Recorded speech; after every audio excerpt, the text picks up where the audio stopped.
نحمده ونصلي على رسوله الكريم اما بعد. کیونکہ یہ معمول ہے کہ کچھ نہ کچھ اس وقت سنا دیا جاتا ہے یہاں بھی، اور لوگوں کو معلوم ہے دوسری جگہ بھی اس وقت سناتے ہیں. تو آج میں نے نہیں کہا، کوئی مجلس کا ذکر بھی نہیں کیا، لیکن الحمدللہ انہوں نے اس کا انتظام کیا کہ نہیں آج بھی کچھ سنائیے. تو میں سنا دیتا ہوں جو کچھ سنا ہے اپنے حضرت سے ماشاء اللہ تعالیٰ. ماہر سے خادم فراموش کا دیم اللہ حدیث یار کی تکرار میں کنیں. خود حضرت بھی اس کو لے کے بیٹھتے تھے اور سناتے تھے.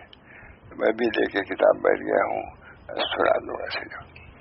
وہ بھی سب سے اہم مضمون وہ کلمہ طیبہ لا الہ الا اللہ کے متعلق ہے. بسم اللہ الرحمن الرحیم. برابر مجلس سے سناتے تھے. کلمہ طیبہ وہ توحید کے فضائل میں، یعنی یہ خط کلمہ طیبہ وہ توحید کے فضائل میں حضرت مجدد الفسانی کا مکتوب گرامی. لا الہ الا اللہ غضب الہی کو فرق کرنے کے لیے اس کلمے سے زیادہ کوئی چیز نافع نہیں ہے. لا الہ الا اللہ. ہمارے تمام مشائخ اس کا بھی بتلاتے ہیں. حضرت حاجی امداد اللہ صاحب آشار سے 12 تسبیح کا جوڑی ہے، دو تسبیح.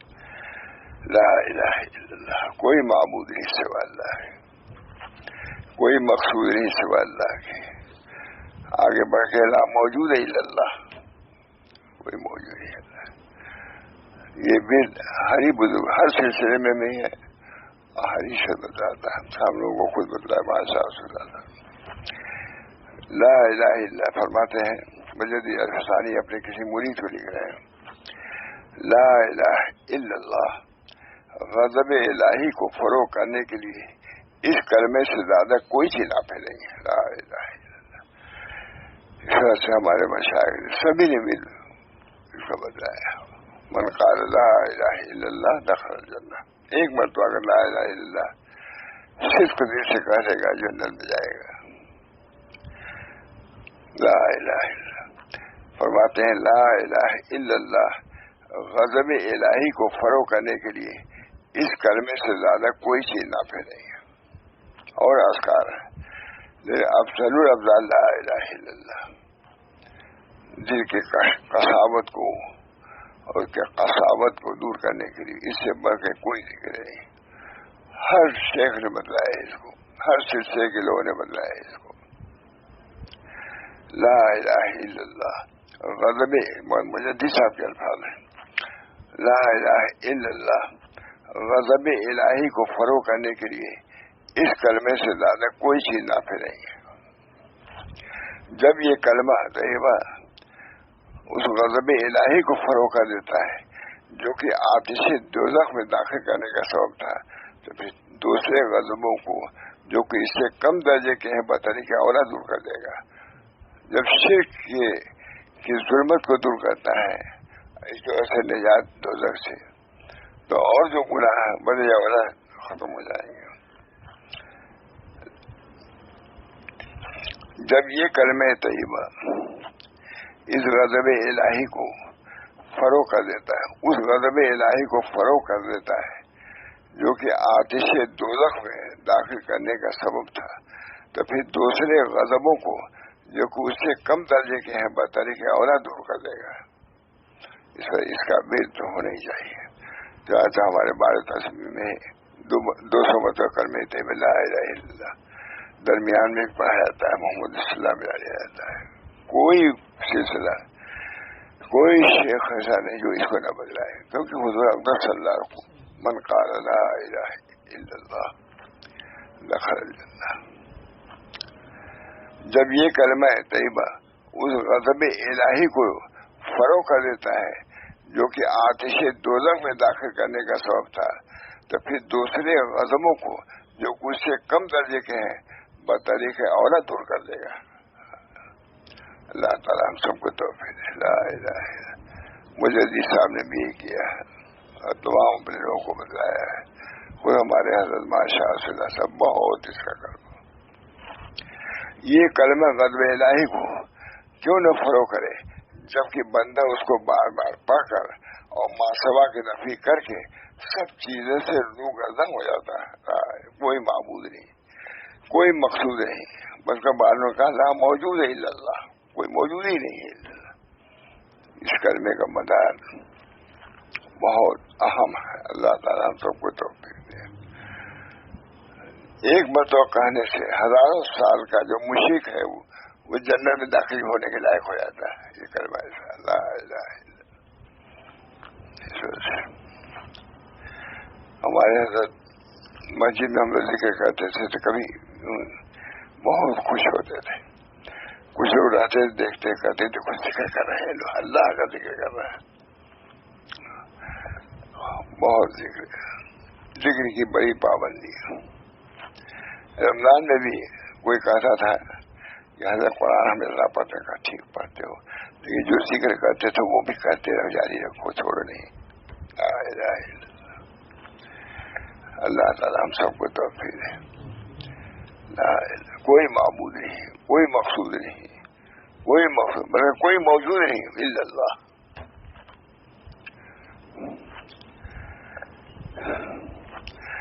جب بندہ اس کو بار بار پڑھ کر اور ماں سوا کی نفی کر کے سب چیزوں سے روگرداں ہو جاتا ہے اور اپنا قبلہ توجہ معبود برحق کو بنا لیتا ہے, تو غضب الہی کا سبب بندے کی وہ توجہات مختلف تھیں جن میں بندہ مبتلا تھا. جب یہ پڑھے گا تو وہ دور ہو جائے گا. عام طور سے ابتلا کیا ہی کو دیکھا اسی میں منتشر بھٹکتا رہتا ہے. جب اسے لا الہ, کوئی معبود نہیں, کوئی مقصود نہیں, بلکہ کہتے ہیں بڑا موجود ہے الا اللہ, موجود ہی کوئی نہیں ہے, تو ایک سوئی پیدا ہوگی. اس وجہ سے اس کو بنیاد بنایا اہل طریق لا الہ الا اللہ.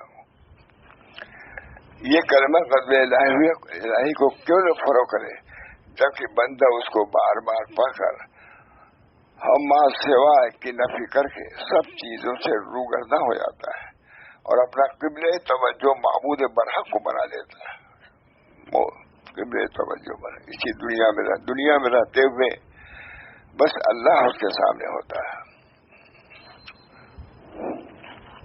غضب الہی کا سبب بندے کی وہ توجہات مختلف تھیں جن میں بندہ مبتلا ہو گیا تھا. جب توجہات ماسوا سے ہٹ کر ایک مرکز اصلی پہ آ گئی تو غضب بھی نہیں رہا, غضب ختم ہو جائے گا. وہ تو غضب الہی اس بنا پر ہماری طرف تھا ہم خود مختلف تھے. اس میں کوئی دل سے مبتلا ہے, کوئی کسی میں مبتلا ہے, کوئی کسی میں مبتلا ہے, ہزاروں چیزوں میں مبتلا ہے. تو اللہ ایسے کر میں نہیں آتا.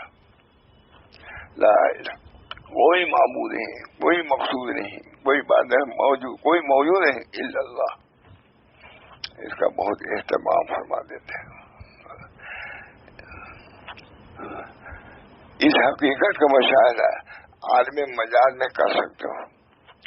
مثلا ایک آقا اپنے غلام سے ناراض ہوا اور غصہ کرے اور غلام اپنے حسن طبیعت کی مدد سے اپنی توجہ کو سب سے ہٹا کر آقا کی طرف کر دے, اس وقت آقا کے دل میں خواہ مخواہ غلام کے لیے جذب شفقت پیدا ہوگا. یہاں بھی تو اللہ ہے, عام طور سے اپنا آدمی کو یہ ہے ہر طرف سے ہٹ کر کے جب ایک طرف توجہ کر لیتا ہے تو اللہ تعالیٰ خود اس پر رحم فرماتے ہیں. ہم نے دیکھا ہے حضرت کے یہاں بہت اس پر وہ یہی توجہ یہ فرماتے تھے کہ توجہ ان کی ادھر ہو جائے, سختی بھی مشہور ہوگی. اسی کیفیت کو پیدا کرنے کے لیے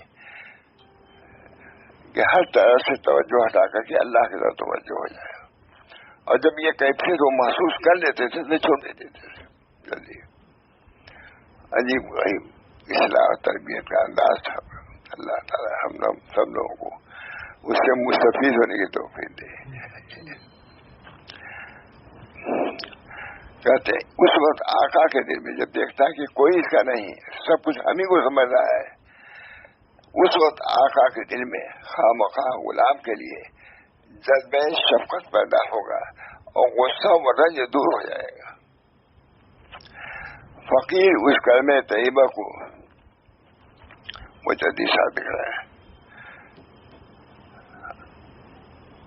فقیر اس کلمہ طیبہ کو رحمت حق کے 99 حصے خزانوں کی کنجی محسوس کرتا ہے۔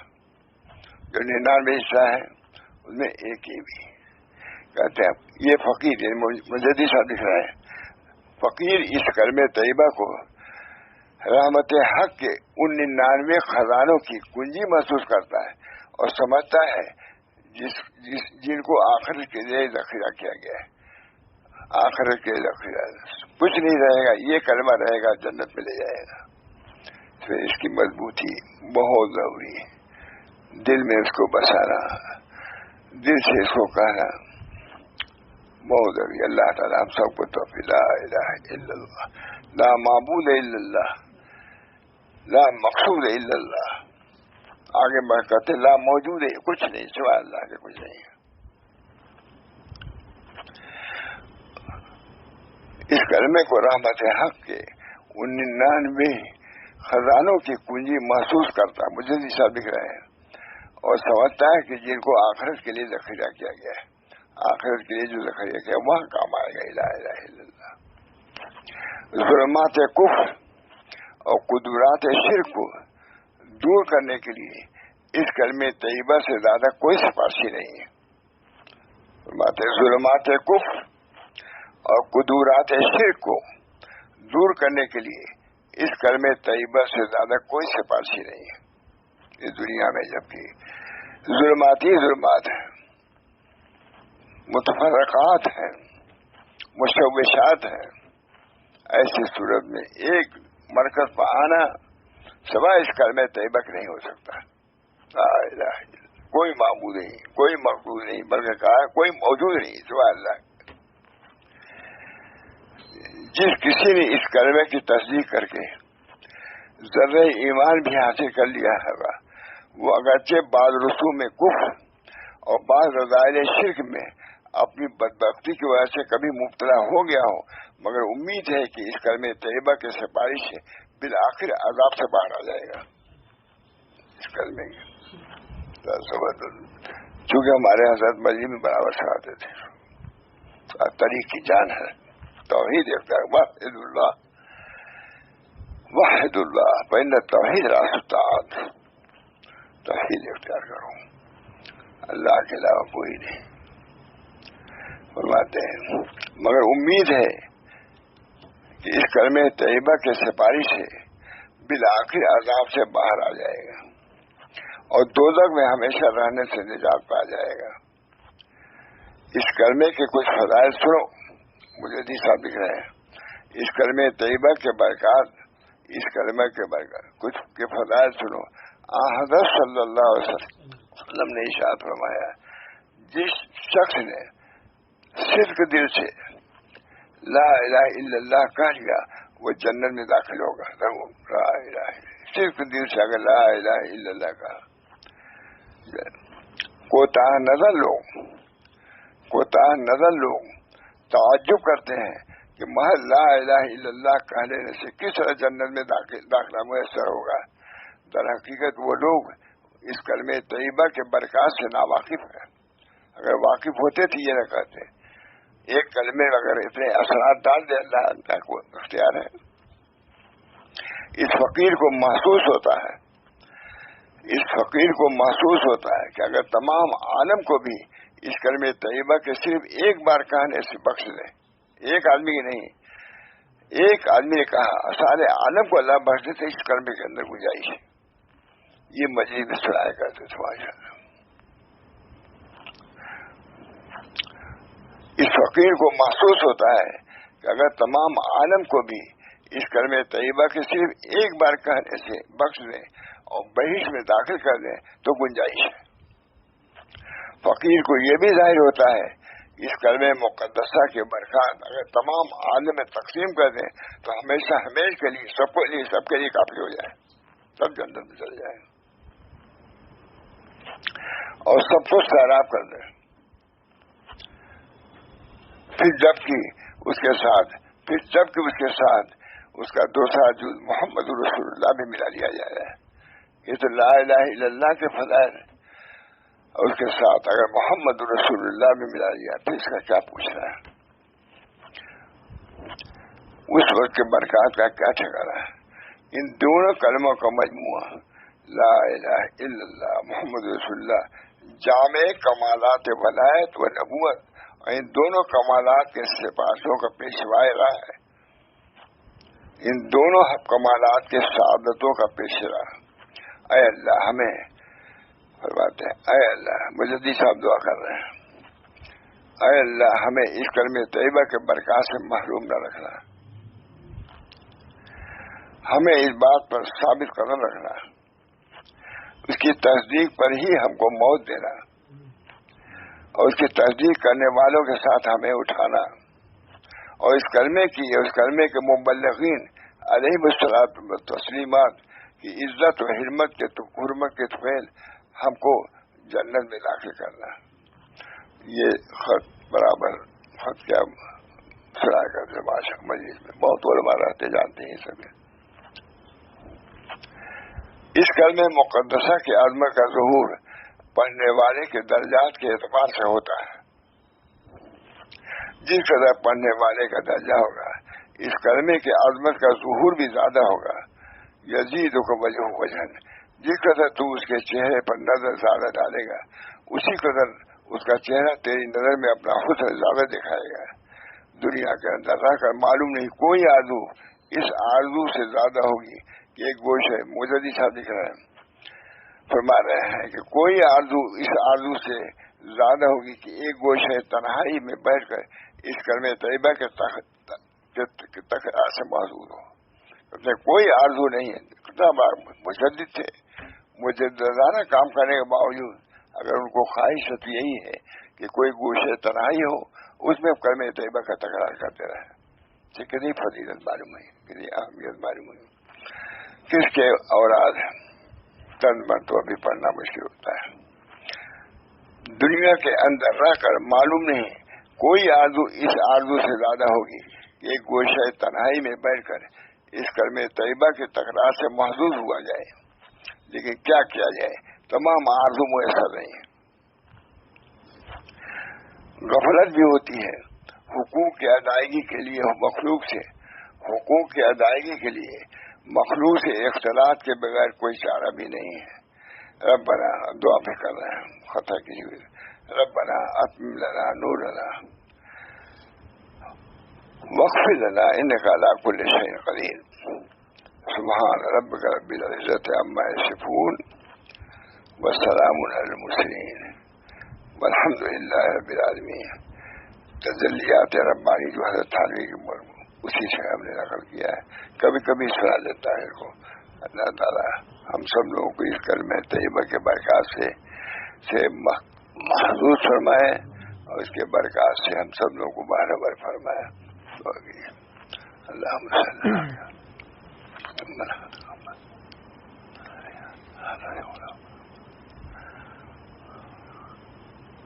برحمتک یا ارحم